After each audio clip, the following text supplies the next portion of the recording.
Welcome to Taking Care of Business on News Talk 1180 KERN for the best in Saturday talk radio at 1 o'clock and on 1230 KGEO at 10 o'clock Saturday, and for the best in Wednesday talk radio on 1410 KERI, the Christian station. We're now on 1000 KKIM in Albuquerque, New Mexico, and also 3 times a week on the internet nationwide through knookmedia.com. Plus, you can catch any of our shows for the last 4 years at Clay and Marty Show. Your host is Clay Koerner, and I'm Marty Payne. Our producer is Greg Held. Hey, Clay, we had a great show with former governor and senator from Virginia, George Allen. What if you like football? It was a great show. If you don't like football, I don't know. Well, we got to talk football and politics, but yeah, I really enjoyed it. It had a lot of response on that show. Yeah, his dad was the coach of the Rams and the Redskins. And you know, I can remember going to Rams games at the Coliseum and watching George Allen on the sideline with his dad. Really? Yeah. Yeah, he was he's 3 or 4 years younger than me. That makes him about 10 years younger than you. Really? I thought I'd throw that in before you did. Yeah, I was waiting for it. Yeah, you had the mic, I didn't. So that's true. We also had some fun with Philip Peters, who I still apologize to. I didn't realize he was outside waiting for us, and we used one of his segments with George Allen. But we'd like to see him on the Kern High School District Board. He'd be fantastic. But today we've got a great show lined up. In the second half, we have Dick Morris to talk about his new book and the midterm elections. But right now we've got a friend of the program to talk about the elections, the regional director for the National Right to Life, Brian Johnston. Brian, welcome back to Taking Care of Johnston. Oh yes, it's going to be Clay and Marty. It's always fun and always a pleasure because you guys have fun dealing with the real business that needs to be addressed, and I think that's important. As Ronald Reagan was known to be a happy warrior, we're at war. We're in a battle of ideas, and these ideas have consequences. And unless we're willing to fight for the right ideas, the bad guys will win. It's just that simple. Yeah. So it's always a pleasure being on, and you've got a great, stellar, aside from myself, you've got a lot of other folks you want to talk to, and I'm excited about that. This election is very, very important. I think this election, if the Republicans don't move the ball in this election, I think that there's something really, really wrong. But we're looking at a nation that is disaffected with the president. Many people are waking up to who this man is and his policies and just what they mean for our nation. So in California, those who have been following, California is worse off than any other state on a number of levels, particularly with Obamacare. Many states, when Obamacare was passed, and again, I was present when the House voted and watched as the House voted, not a single Republican voted for Obamacare. It was solely passed by Democrat votes, and that needs to be emphasized. But many states, when they saw what was coming, refused to participate in Obamacare. They would not get on the state exchanges. California has done the opposite. California has embraced what I would consider Soviet-style medicine. And it is very, very serious, and we're just beginning to see the implications of that. But the reason that happened is because the Democrat Party has a supermajority in California with Jerry Brown at the head as governor, and they fully embraced the collectivist worldview, where human life is basically disposable for the goal of the collective of humanity. And that's a very, very dangerous idea. It's antithetical to the American principle that holds these truths to be self-evident, that each of us is created equal. Each of us has value in our lives. And so the implications are serious, and elections are the time that you address that. Amen, and we've got Brian. great opportunity. Amen. Brian, do you think the Republicans are going to be able to advance the ball in spite of themselves? Because, you know, there doesn't seem to be any central message, but the Democrats are fouling up so bad that the Republicans are going to advance the ball just because they're there. They're the only alternative. Well, I think so. I mean, that's really it's sad to say because there are not enough programs like Taking Care of Business. So there isn't enough of an understanding as to why the Democrat Party principles are flawed and deadly. But people are seeing that they're flawed and deadly. And so that's the good news. I think what's going to be incumbent on the Republican Party and on key leadership is to give voice to the principles that this nation was built on, And that is happening in some quarters, but I don't think it'll happen in time for the election. But I believe we'll pick up because of disaffection. We'll pick up some seats.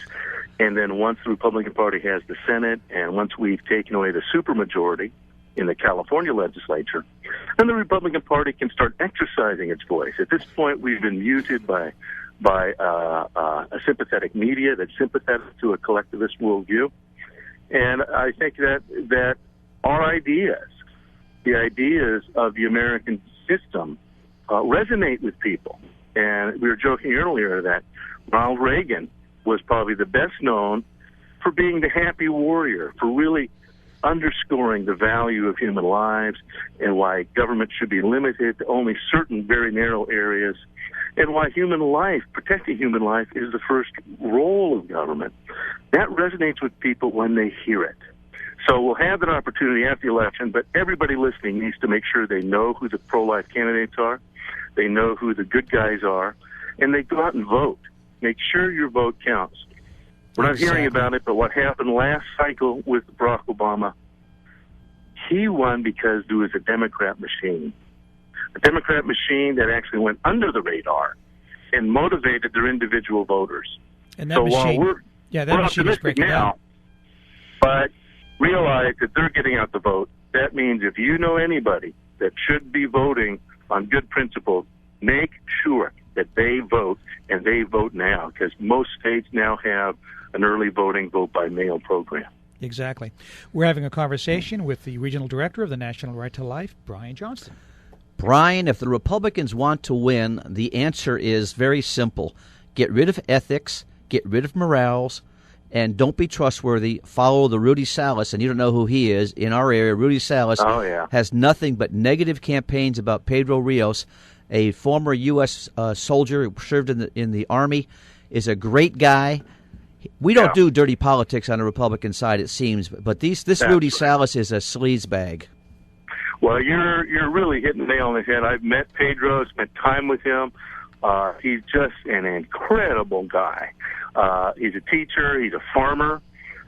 He is salt of the earth, and he knows the community and the district. Obviously, he speaks Spanish, but more to the point, he understands the American system and values, why we should have elected representatives that represent the individuals and not the collective, that don't come to Sacramento to be a party hack, that come to Sacramento to represent the people of his district. And Pedro is an extraordinary man, very, very pro-life. Anybody who meets him, you're just going to enjoy his presence. He doesn't just nailed it on the head, Clay. He doesn't just speak Spanish. He is Spanish. He actually came from Mexico and went through the process and understands how things are done. Yeah. Brian, I got a question for you on some individual races. We're talking about the Democratic machine last time out. It looks like that Democratic machine, thank God, is falling apart. One example that I think you cited was McClintock, who we've had on the show. There's a bunch of pro-life Democrats that are backing him. Well, that's right. Those pro-life Democrats are affiliated with us here in California. It's very important to realize, though, and why that's, I have to tell you, since you're on that race, I'm just a little bit nervous. If you saw what happened to Eric Cantor in Virginia in that primary, that possibly could happen to Tom McClintock. Tom McClintock, again, a stellar man. I've known him when he was in Assembly, known him for many, many years. But the problem is that district is a Republican district. There are 2 Republicans on the ballot. What's happening as we speak is that the Democrat machine is quietly urging Democrats to vote for the liberal Republican in order to take out Tom McClintock. And that can happen because, again, there's no Democrat on the ballot. So that's a sizable voting block. Yeah. And if they do that, then Tom is in trouble. The pro-life Democrats in that district, I know some, they've seen that happening, and so the pro-life Democrats, but you need to know, if you're actually pro-life, you don't stay Democrat for long. Right. So there are some, and they're voting for Tom, but you need to know that they're going to try to go after Tom using that surreptitious method that was used against Cantor. It was told, those who remember back to the primary in Virginia earlier this year, it was said the Tea Party took him out. But if you look into the details, and I'm sure your next guest can talk about how the Democrat machine works, the Democrat machinery was quietly making Democrats, because that was an open primary, having Democrats vote against Cantor for the other Republican just to go after him because of his leadership. Exactly. Tom McClintock is dynamically a leader, and they would love to do the same to him. So anybody who hears this or knows of people in that district, it's basically the gold country from Auburn south through Mariposa County. But anybody, if you know people there, make sure that you get out and help Tom. Even though it's a Republican district, I do smell some gamesmanship there, so we need to be ready for how they play. They play me. And you know that's going on. Brian, when we come back from the break, let's talk a little bit about the Senate races. Sounds great. We'll be back in a moment on Taking Care of Business on Koerner Radio, News Talk 1180.